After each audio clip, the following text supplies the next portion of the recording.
According to new reports in the New York Times this week, Donald Trump's a little terrified at the moment. Not terrified that his election challenges are going to fail. We know they're going to fail. He's terrified about the fact that come January 20th at noon Eastern, he's no longer president and is no longer protected by what he liked to call presidential immunity from all of the lawsuits and investigations that he's facing. But we've known that.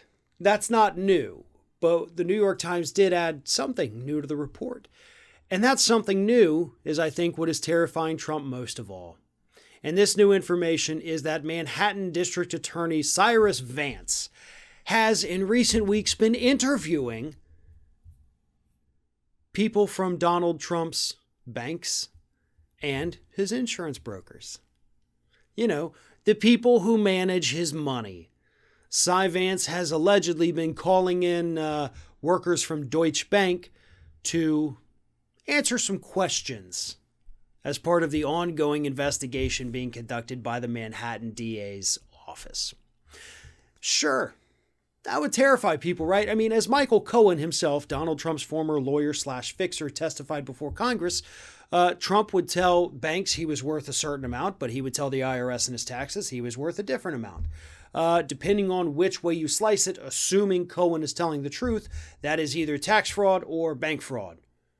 Also, you've got wire fraud, transfer fraud. There's all kinds of like different weird little frauds that come along with money fraud.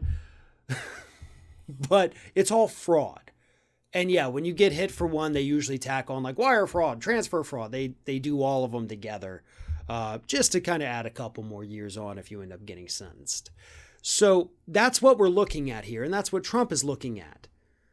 And I think that is a big reason why the dude's freaking out. It's also, to me, very weird because, again, you have the Cy Vance district attorney investigations. Then separately, you have the New York Attorney General Letitia James doing investigations. These are not the same things. Those are two very different and very prosecutable things happening with Donald Trump and the Trump Organization and his three kids, Junior, Eric, and Ivanka. So I bring that up again to mention the fact we've got 106 Republicans in the House that signed on to that phony lawsuit filed by Texas Attorney General Ken Paxton because they believe that Trump is going to remain a kingmaker within the Republican Party, that he's going to stay involved, that he's always going to be the mover and the shaker, and you got to get you got to go and kiss the ring if you want to make it in Republican politics after Trump leaves office. That's why they're doing this. Now, I ask you this, how are you going to kiss his ring if he's in prison? Really? I think about that. How are you going to kiss the ring if he's under indictment? You know, suppose he doesn't go to jail, because I really do think him going to jail is a long shot. But he could lose everything. He could lose his fortune. He could lose his businesses. He could lose everything he has ever built up. He could become so toxic with criminality, not to mention the fact that the dude is going to have to give over his DNA for a potential sexual assault lawsuit, which is basically a defamation lawsuit, but in order to prove they're going to need a DNA. It's a long thing. It's the E. Jean Carroll case. But either way, this guy is going to be subject of so many investigations. He is not going to have time to play the role of kingmaker.